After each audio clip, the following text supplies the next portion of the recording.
Good news naman po para sa Pilipinas, nasa ika-80 pwesto sa pinakamalalakas na passport sa buong mundo ang pasaporte ng Pilipinas.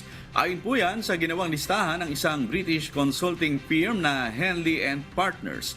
Ayon sa Henley Passport Index Global Ranking, mula sa ika-82 pwesto noong nakaraang taon sa kanilang listahan, umangat ngayong third quarter ng taong 2022 ang Philippine Passport sa ika-80 pwesto.